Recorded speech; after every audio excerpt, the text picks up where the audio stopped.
용인시병 네. 조승찬입니다.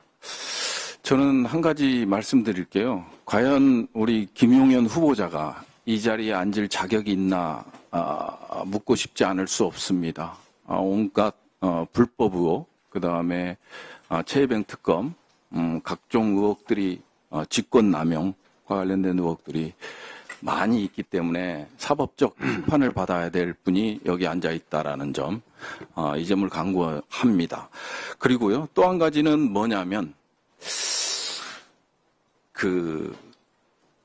우리 김용현 후보자는 원래 전역하고 나서 민주당 지지 성향을 갖고 있었습니까? 국민의힘 지지 성향을 갖고 있었습니까?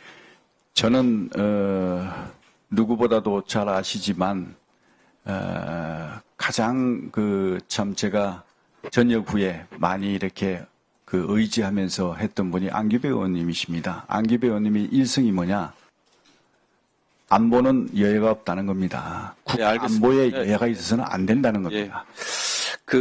후보자님이요, 2015년 12월 31일부터 2024년 5월 10일까지 10차례에 걸친 부동산 거래가 있었어요? 네. 인정하시죠? 통상적으로 부동산 거래를 하면 계약서가 존재하죠. 계약서가 존재하죠? 네, 당연히 있을 것 같습니다. 그거는 대통령실 이전도 마찬가지 아니에요? 그죠? 글쎄, 그거하고 비교하는 건 적절치 않다고 생각합니다. 국유재산법이 있잖아요. 네. 사용 승인을 어디서 받죠? 그것은 국민과의 약속을 지킨 것이지. 아니, 저는 법을 얘기하고 있잖아요. 지금 어디서 받냐고 묻고 있는 거예요. 뭐 국민과의 약속이면은 뭐 북한 체제도 올바른 거네요.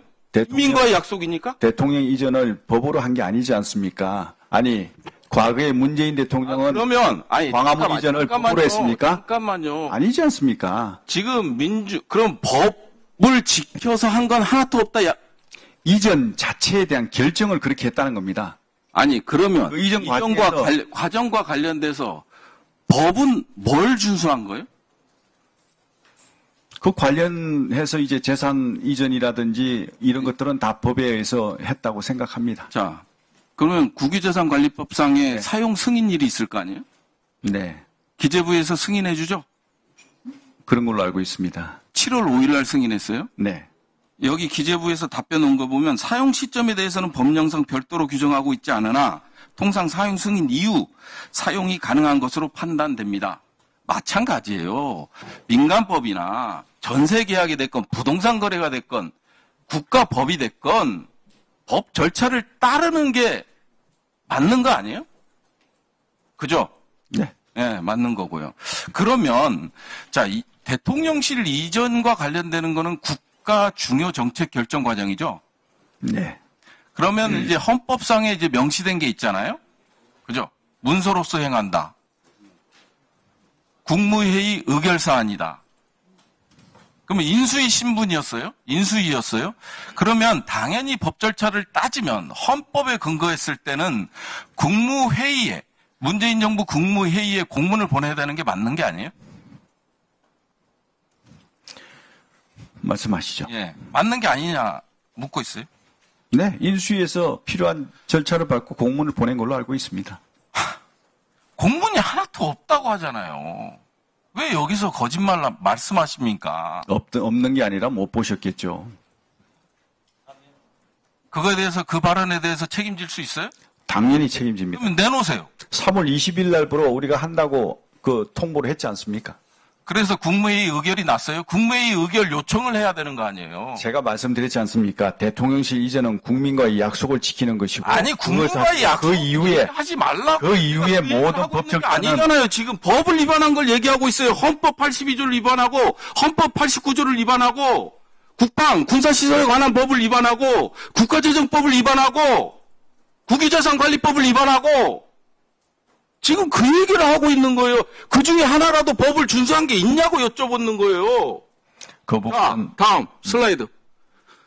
자, 출입 기록과 관련돼서 잠깐 여쭐게요. 김용현 후보자 국방부 출입 기록이에요. 2022년 3월 15일 날 김용현 후보자가 국방부로 출입했어요? 이때 혼자 왔어요?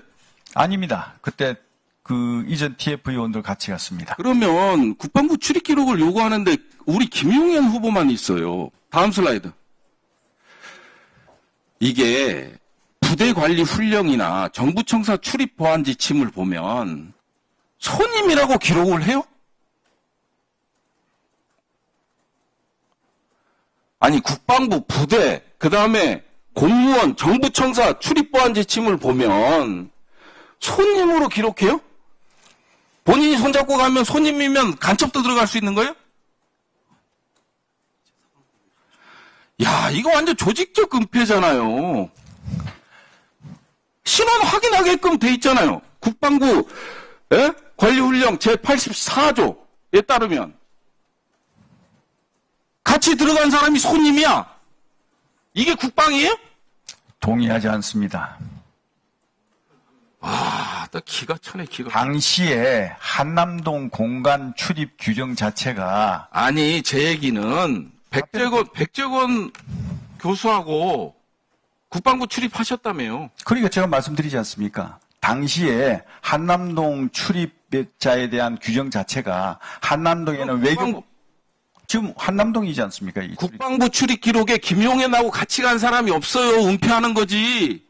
아니 지금 질문하신 게 육군참모총장 공간 관련한 기록 아닙니까? 자, 부대 관리 훈령과 정부청사 출입 보안 지침을 저는 얘기하고 있어요. 네. 어디 들어갈 때 정부가 관리하는 시설에 들어갈 때 손님으로 들어가는 경우가 있어요. 그걸 지적하고 있잖아요. 그러니까 지금 여기 나와 있는 게 한남동 아닙니까? 오케이, 예. 한남동 출입 규정 자체가 그때는 그래서 제가 말씀드리고 싶은 거는 지금 대통령실 이전은요. 대통령이 결정사항이지만 법과 절차에 따라서 진행돼야 된다는 걸 지적하고 있는데 이거에 대해서 위법하다라는 거는 저는 말씀드리고 네, 부승찬 의원님, 부승찬 의원님 정리해 주시기 바랍니다. 네, 자 후보자님 지금 부승찬 의원님 말씀하신 거 답변 짧게 하시고 임종득 의원님 질의해 주시기 바랍니다. 네. 부승찬 의원님께서 그 한남동 출입을 가지고 거기에 대해서 조직적인 은폐다 이렇게 말씀하시는데 이 한남동 당시에 거기에 사신 분들이 다 외교부 장관부터 국방부 장관 그다음에 합참의장 뭐 이런 어떤 그 군 주요 직위분들이 살았습니다. 그래서 그분들이 만나러 왔다 갔다 하는 개인적인 인적분들이기 때문에 그분들의 그 개인 정보 문제 때문에 다들 사전 통보하면 뭐 손님 그 다음에 몇 명, 요렇게만 기재하지, 누가 들어왔다, 누가 나갔다, 이런 것은 구체적으로 하지 않도록 규정되어 있었습니다. 그 규정에 따라서 이루어진 것인데, 그 손님을 적었다고 해서 그걸 마치 조직적인 은폐다. 이거는 사실관계가 잘못된 것이다. 국방부도 물어봤잖아요. 네. 제가 그 당시에 국방부에 근무한 게 아니고, 당시에 국방부 대변인으로 근무하신 분이 더 정확하게 아실 거라고 생각합니다. 네, 추가 질문을 부 의원님 추가 질문 좀 해주시고요. 임종득 의원님 말 조심하세요. 바랍니다. 임종득 의원님 제가 질의하겠습니다. 임종득 의원님 질의해 주시기 정해 주세요. 바랍니다. 먼저 장관 후보자 지명을 진심으로 축하합니다.